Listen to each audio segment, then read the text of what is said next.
ആണെങ്കിൽ അത് ഇതിന്റെ ഭാഗമായിരിക്കും.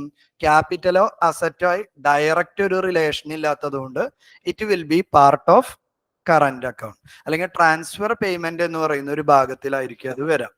ഇനി എക്സ്റ്റേണൽ അസിസ്റ്റൻസ് എന്ന് പറയുമ്പോൾ എന്താ? ഇറ്റ്സ് ബേസിക്കലി എ ലോണാണ്. പക്ഷെ അതിന്റെ ഇൻട്രസ്റ്റ് റേറ്റ് എന്ന് പറയുന്നത് മാർക്കറ്റ് റേറ്റിനേക്കാളും വളരെ മിനിമൽ അല്ലെങ്കിൽ ലെസർ ആയിരിക്കും. ഈ എക്സ്റ്റേണൽ അസിസ്റ്റൻസിന് എക്സാമ്പിൾ ഞാൻ ഇനി വേൾഡ് ബാങ്ക്, IMF ഒക്കെ എടുക്കുമ്പോൾ നിങ്ങൾ കാണും. IMFും വേൾഡ് ബാങ്കും പുവർ കൺട്രീസിന് അല്ലെങ്കിൽ മിഡിൽ ഇൻകം കൺട്രീസിന് സബ്സിഡൈസ്ഡ് ആയിട്ടുള്ള ഇൻട്രസ്റ്റ് റേറ്റിൽ ലോൺസ് കൊടുക്കാറുണ്ട്. അത്തരം ലോൺസിനെയാണ് എന്താണ് പരിപാടി എന്ന് പറഞ്ഞു കഴിഞ്ഞാൽ, external assistance usually international institutions ആയ വേൾഡ് ബാങ്ക്, IMF സബ്സിഡൈസ്ഡ് അല്ലെങ്കിൽ ലോവർ ഇൻട്രസ്റ്റ് റേറ്റിൽ ലോൺസ് പ്രൊവൈഡ് ചെയ്യും. ഓക്കെ അല്ലേ? ECB എന്താ? ഇന്ത്യൻ ഗവൺമെന്റോ അല്ലെങ്കിൽ ഇന്ത്യയിലെ ഒരു കമ്പനീസോ ഇന്ത്യക്ക് പുറത്തു നിന്നും മാർക്കറ്റ് റേറ്റിൽ ലോൺ എടുക്കുന്നതാണ് ECB. അപ്പൊ ഇതേപോലെയുള്ള ഡിസ്കഷൻസ് കഴിഞ്ഞു. പിന്നെ ഇതിന് പുറമെ നമ്മൾ പഠിച്ച വേറൊരു കാര്യം എന്താണ്? Other form of capital asset. അത് സെയിൽ ആവാം, പർച്ചേസ് ആയിരിക്കാം. പിന്നെ വരുന്നതാണ് FDIയും FPIയും. ജസ്റ്റ് ഒന്ന് റീകളക്ട് ചെയ്യാം. എന്താണ് ഈ FDIയും FPIയും തമ്മിലുള്ള ഡിഫറൻസ്? ഒരു ഇന്ത്യൻ കമ്പനിയിൽ ഒരു ഫോറിൻ ഇൻവെസ്റ്റർ ലെസ് ദാൻ 10% ആണ് ഇൻവെസ്റ്റ് ചെയ്യുന്നതെങ്കിൽ FPI. അപ്പൊ ലെസ് ദാൻ 10% ആണെങ്കിൽ മോസ്റ്റ്ലി അതിന്റെ നേച്ചർ ഷോർട്ട് ടൈം നേച്ചർ ആയിരിക്കും. ഒരു ഇൻവെസ്റ്ററുടെ കയ്യിൽ കുറച്ച് എക്സ്ട്രാ ക്യാപിറ്റൽ ഉണ്ടെങ്കിൽ ഒരു മിനിമം ടൈമിൽ മാക്സിമം റിട്ടേൺ റിക്കവർ ചെയ്യുക, and they will go back to their home country. So it is very temporary and it is not very much efficient or good for India's economy. Indian എക്കണോമിക്ക് എന്താണ് നല്ലത് എന്ന് ചോദിച്ചാൽ നമ്മൾ അവിടെ obviously പറയും it's FDI. FDIയുടെ ഇമ്പോർട്ടൻറ്റ് പ്രോപ്പർട്ടി എന്ന് പറയുന്നത്, ഒന്ന് ഏറ്റവും important property, it's a long time in nature. ഇപ്പൊ ഒരുപാട് കാലത്തേക്കാണ് ഇൻവെസ്റ്റ്മെന്റ് വരുന്നത്. Second point, the quantum of investment is also high, greater or equal to 10%. ഒരു ഹയർ ഇൻവെസ്റ്റ്മെന്റ് ആണെങ്കിൽ അവിടെ എന്തിനുള്ള സാധ്യതയുണ്ട്? ഒരു കമ്പനിയുടെ ഇൻവെസ്റ്റ്മെന്റ് FDയിലൂടെ ചെയ്യുകയാണെങ്കിൽ അല്ലെങ്കിൽ FDIയിലൂടെ ചെയ്യുകയാണെങ്കിൽ there is high chances of taking control of that particular company. ഏതെങ്കിലും ഒരു കമ്പനിയുടെ ടെക്നിക്കൽ, മാനേജീരിയൽ എക്സ്പെർട്ടൈസ് ഇൻട്രൊഡ്യൂസ് ചെയ്യുന്നതിന് ഉപയോഗിക്കുന്ന ഒരു കൺസെപ്റ്റ് ആണ്. എക്സാമ്പിൾ, ഫ്ലിപ്കാർട്ട്, വാൾമാർട്ട് ഏറ്റെടുത്തത് എന്തിന് എക്സാമ്പിൾ ആണ്? FDIക്ക് എക്സാമ്പിൾ ആണ്. It is not FPI. Okay അല്ലേ? അപ്പൊ ഇത്തരം കാര്യങ്ങൾ നമ്മൾ ഡിസ്കസ് ചെയ്തു. ഇനി നമുക്ക് എന്തിലേക്ക് വരാം? ഡെറ്റ് ക്രിയേറ്റിംഗ് ഫോറിൻ ഇൻവെസ്റ്റ്മെന്റ് ഏതാണ്? Non debt creating foreign investment, അങ്ങനെ ചില കൺസെപ്റ്റുകൾ. Mostly by today we will complete our major preliminary topic, then we will move to mains discussion. Then what are debt creating and non-debt creating foreign investment? നിങ്ങൾ FDI and FPI ഈ രണ്ട് example ഒന്ന് recollect ചെയ്തേ. FDI and FPI ഈ രണ്ട് തരം capital അല്ലെങ്കിൽ ഫണ്ടിങ്ങിന്റെ nature എന്ന് പറയുന്നത് എന്താ? ഒരു കൈൻഡ് ഓഫ് ഇൻവെസ്റ്റ്മെന്റ് ആണ്. ആ ഇൻവെസ്റ്റ്മെന്റ് ഇന്ത്യയിലേക്ക് വരുമ്പോൾ നമുക്ക് അതിന്റെ പ്രത്യേകത എന്ന് പറയുന്നത് ഇന്ത്യയുടെ ഡെറ്റിന്റെ ഭാഗമായിട്ട് വരുന്നതാണോ? അല്ലല്ലോ. ഡെപ്റ്റ് എന്ന് പറയുമ്പോൾ എന്താ? ഒരു പ്രിൻസിപ്പൽ എമൗണ്ട് ഉണ്ടാവും. സിമിലർലി നമ്മൾ അതിന് റെഗുലർ ഇന്റർവെല്ലിൽ ഇൻട്രസ്റ്റ് പേയ്മെന്റ് ചെയ്യണം. FDI ആണെങ്കിലും FPI ആണെങ്കിലും എന്തല്ല, ഒരു ലോൺ എന്ന് പറയുന്ന കാറ്റഗറിയിൽ വരുന്ന ഒരു ഇൻവെസ്റ്റ്മെന്റ് അല്ല. അത് ഏത് ടൈപ്പ് ഇൻവെസ്റ്റ്മെന്റ് ആണ്?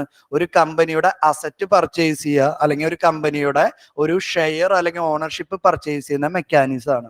ഈ FDI ആൻഡ് FPI ഈ രണ്ട് കാറ്റഗറിയിലുള്ള ഇൻവെസ്റ്റ്മെന്റിനെ നമ്മൾ വിളിക്കുന്ന പേരാണ് നോൺ ഡെപ്റ്റ് creating foreign investment. Non debt creating foreign investment. പക്ഷെ എക്സ്റ്റേണൽ അസിസ്റ്റൻസും അതേപോലെ തന്നെ ECBയും ഈ രണ്ട് ഫോറിൻ ഇൻവെസ്റ്റ്മെന്റിന്റെ നേച്ചർ എന്താ? എക്സ്റ്റേണൽ അസിസ്റ്റൻസ് ആണെങ്കിലും ECB ആണെങ്കിലും രണ്ട് ബേസിക്കലി ഒരു ലോണാണ്. ലോൺ എന്ന് പറയുമ്പോൾ അത് ഏത് കാറ്റഗറിയിൽ വരുന്ന ഒരു പാർട്ടാണ്? ലയബിലിറ്റി പാർട്ടിൽ അല്ലെങ്കിൽ ഡെറ്റ് ക്രിയേറ്റിംഗ് കാറ്റഗറിയിൽ വരുന്നതാണ്. ഇപ്പൊ ഡെറ്റ് ക്രിയേറ്റിംഗ് ഫോറിൻ ഇൻവെസ്റ്റ്മെന്റിന് എക്സാമ്പിൾ ആണ്. ജസ്റ്റ് ഒരു കാറ്റഗറൈസേഷൻ ട്ടോ, വലിയ കഥയൊന്നുമില്ല. നമ്മുടെ ടോട്ടൽ ക്യാപിറ്റൽ ഇൻവെസ്റ്റ്മെന്റിന് അല്ലെങ്കിൽ ക്യാപിറ്റൽ അക്കൗണ്ട് ഫ്ലോനെ രണ്ടായിട്ട് ഡിവൈഡ് ചെയ്തു. ഒന്ന് ഡെറ്റ് ക്രിയേറ്റിംഗ് ക്യാപിറ്റൽ അസിസ്റ്റൻസ് അല്ലെങ്കിൽ debt creating capital investment. Second one non debt creating capital investment. ചെറിയൊരു ക്ലാസിഫിക്കേഷൻ, വേറെ കഥയൊന്നും ഇല്ല. വേറെ മേ ബി NRI ഡെപ്പോസിറ്റ് നമുക്ക് എന്തിൽ ഇൻക്ലൂഡ് ചെയ്യാം? NRI ഡെപ്പോസിറ്റ് നമുക്ക് എന്തിൽ ഇൻക്ലൂഡ് ചെയ്യാം? ഡെറ്റ് ക്രിയേറ്റിംഗിന് എക്സാമ്പിൾ ആണ്. NRI ഡെപ്പോസിറ്റ് എന്ന് പറയുന്നത് ബാങ്കിന്റെ എന്താണ്?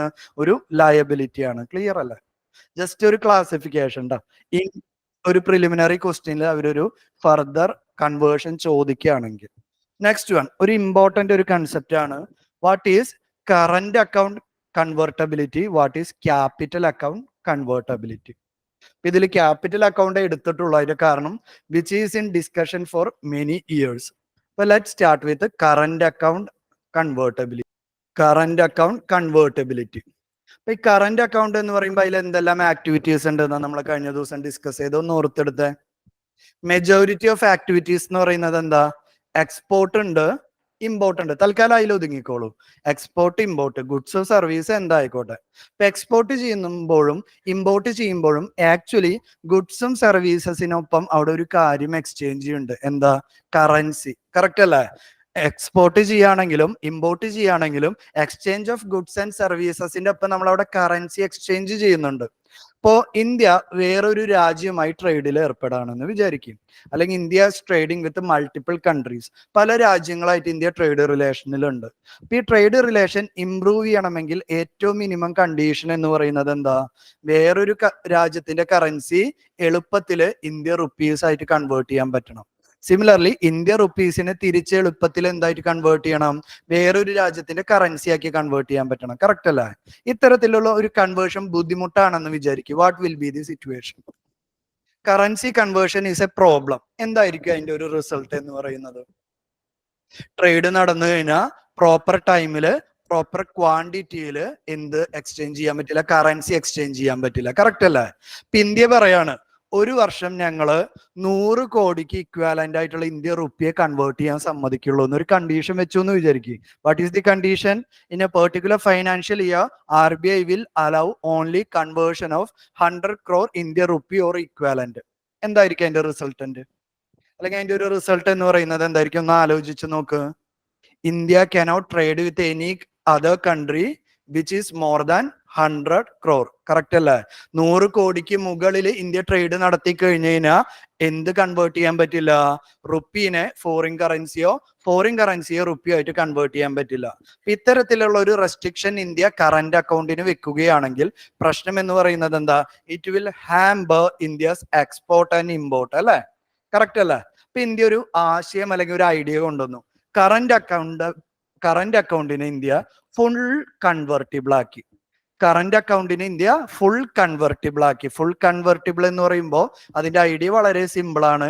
എത്ര റുപ്പീസിന് വേണമെങ്കിൽ ഫോറിൻ കറൻസി ആക്കി കൺവേർട്ട് ചെയ്യാം, എത്ര ഫോറിൻ കറൻസിനെ ഇന്ത്യ റുപ്പീസ് ആയിട്ടും കൺവേർട്ട് ചെയ്യാം. എന്ത് ട്രാൻസാക്ഷന് വേണ്ടി?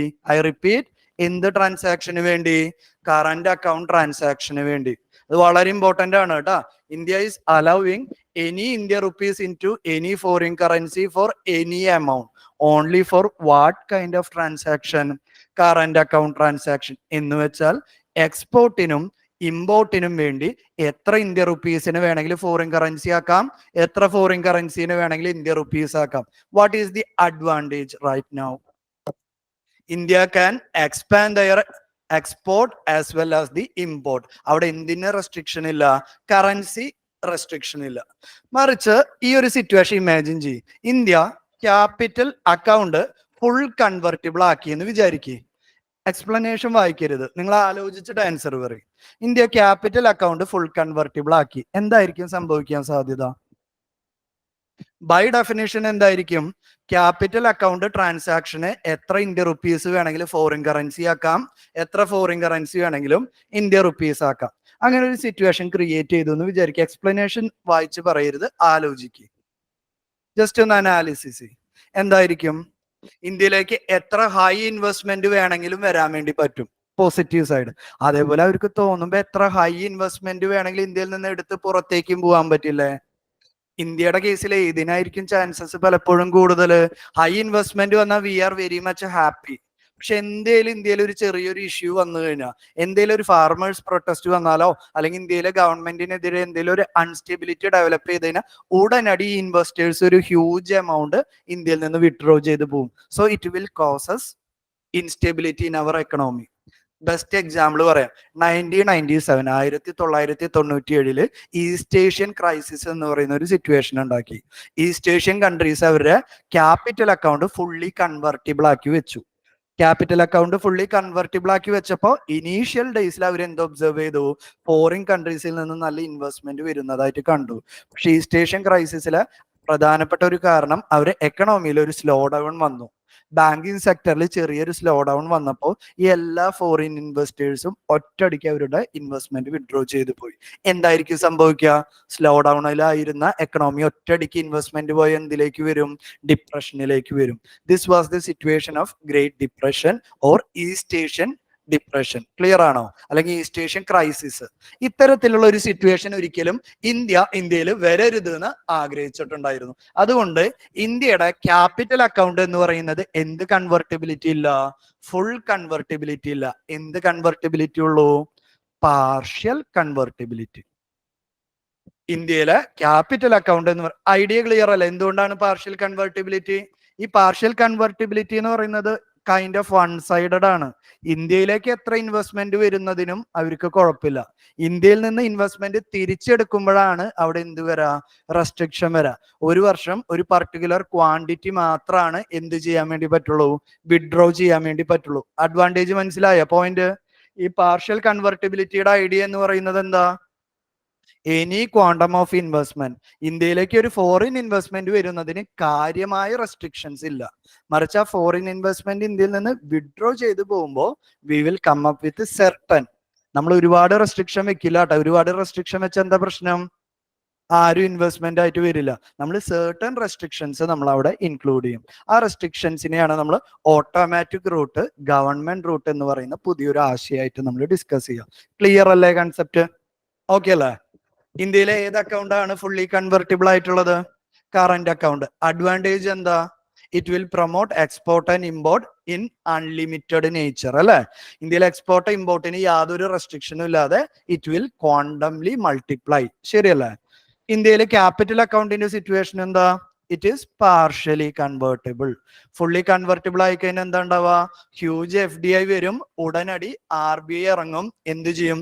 സ്റ്റെറിലൈസേഷൻ ചെയ്യും. ചിലപ്പോൾ പിറ്റത്തെ ദിവസം തന്നെ അവർ അത്രയും എമൗണ്ട് വിഡ്രോ ചെയ്ത് പോവും. എക്കണോമിയിൽ വലിയ ഇമ്പാക്ട് ഉണ്ടാവാനുള്ള സാധ്യതയുണ്ട്. So we came up with partial convertibility of capital account. Clear അല്ലേ? പക്ഷെ റീസെന്റ് ഡേയ്സിൽ നിങ്ങൾക്ക് കാണാം ഗവൺമെന്റ് അല്ലെങ്കിൽ സെബി അല്ലെങ്കിൽ RBI ഒരുപാട് ഇമ്പോർട്ടന്റ് മെഷേഴ്സ് എടുത്ത് ക്യാപിറ്റൽ അക്കൗണ്ടിന്റെ കൺവെർട്ടിബിലിറ്റി ഇൻക്രീസ് ചെയ്ത് കൊണ്ടുവരാണ്. നമുക്ക് ഒരു കാലത്ത് അല്ലെങ്കിൽ എല്ലാ കാലത്തേക്കും നമുക്ക് ക്യാപിറ്റൽ അക്കൗണ്ടിനെ പാർഷ്യലാക്കി വെക്കാൻ പറ്റില്ല. എന്നാണ് ഫുൾ കൺവെർട്ടിബിൾ ആവുന്നത് അപ്പോഴാണ് കുറച്ചും കൂടി ബെറ്റർ FDIസും FPIs ഇന്ത്യയിലേക്ക് വരാം. ഓവർ ദി പീരിയഡ് ഇന്ത്യ എന്ത് ഇൻക്രീസ് ചെയ്ത് വരുന്നുണ്ട്? ഈ ക്യാപിറ്റൽ അക്കൗണ്ടിന്റെ കൺവേർട്ടബിലിറ്റി ഇൻക്രീസ് ചെയ്ത് വരുന്നുണ്ട്. ഓക്കെ അല്ലെ? ക്യാപിറ്റൽ അക്കൗണ്ട് കൺവേർട്ടബിലിറ്റി എന്ന് പറയുന്ന ഒരു ആശയമാണ്. വായിച്ചു നോക്കാടാ. ഐഡിയ ഓക്കെ ആണെന്ന് വിചാരിക്കണം അല്ലെ? ഞാൻ ഇതിൽ കറന്റ് അക്കൗണ്ടിന്റെ കാര്യം പ്രത്യേകം എഴുതാത്ത കാരണം ഇറ്റ് ഈസ് ഫുള്ളി കൺവേർട്ടിബിൾ ആയതുകൊണ്ട് ഞാൻ എഴുതാത്തതാ. ഫുള്ളി കൺവേർട്ടിബിൾ ആണെങ്കിൽ അതിനെക്കുറിച്ചുള്ള ഡിസ്കഷൻസിന് അത്ര ഇമ്പോർട്ടന്റ് അല്ല. എക്കണോമിക് സ്പിയറിൽ സ്ഥിരം നടക്കുന്ന ഡിസ്കഷൻ എന്ന് പറയുന്നത് ഇന്ത്യയുടെ ക്യാപിറ്റൽ അക്കൗണ്ട് ഫുള്ളി കൺവേർട്ടബിൾ ആക്കണം എന്നൊരു ആശയമാണ് കേട്ടോ. ഓക്കെ അല്ലേ? ഒരു ഇയറിൽ ഫിക്സ് ചെയ്യും അവര്. ഇന്ത്യയിലേക്ക് വരുന്ന ഇൻവെസ്റ്റ്മെന്റിന് റെസ്ട്രിക്ഷൻ കമ്പാരിറ്റീവ്ലി കുറവായിരിക്കും. ഇന്ത്യയിൽ നിന്ന് അവർ ഇൻവെസ്റ്റ് ചെയ്തത് വിഡ്രോ ചെയ്ത് പോകണമെങ്കിൽ ഒരു വർഷം ഒരു പർട്ടിക്കുലർ എമൗണ്ട് അല്ലെങ്കിൽ ഒരു മാക്സിമം എമൗണ്ട് ആണ് അവർക്ക് വിഡ്രോ ചെയ്ത് പോകാൻ പറ്റുള്ളൂ. ദാറ്റ് ഈസ് RBIക്ക് മെഷേഴ്സ് ഉപയോഗിച്ച് സ്റ്റെറിലൈസ് ചെയ്യാൻ വേണ്ടി പറ്റുന്ന തരത്തിലുള്ള ഒരു ലിമിറ്റ് വെക്കും. മേ ബി അടുത്ത വർഷം നിങ്ങൾ ബാക്കി വിഡ്രോ ചെയ്തോളൂ. ഒരു ഫൈനാൻഷ്യൽ ഇയറിൽ അല്ലെങ്കിൽ ഒരു Q1, Q2, Q3 ഇല്ലേ? എന്താണ് നമ്മൾ അതിന് പറയാ?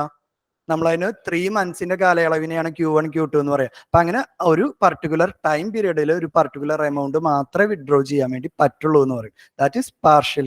നമ്മളെ ആക്ച്വലി അലൗ ചെയ്യുന്നുണ്ട് കൺവേർട്ട് ചെയ്യാൻ. ശരിയല്ലേ? പക്ഷെ മുഴുവനായിട്ട് അവർക്ക് എടുത്തു പോകാൻ അറ്റ് എ ടൈം നമ്മൾ അലൗ ചെയ്യുന്നില്ല എന്ന് മാത്രം. That is partial convertibility. അത്രേ ഉള്ളൂ കേട്ടോ. ചോദിച്ചോ. ഹോൾ ഇയർ എന്ന് പറഞ്ഞാൽ ഒരു ഇൻവെസ്റ്റർ റെസ്ട്രിക്ഷനും ഉണ്ടായിരിക്കും. അതേപോലെ ഇന്ത്യയിൽ നിന്ന് മൊത്തത്തിൽ വിഡ്രോ ചെയ്യുന്നതിലും റെസ്ട്രിക്ഷൻസ് ഉണ്ടായിരിക്കും. ഓക്കെ അല്ല?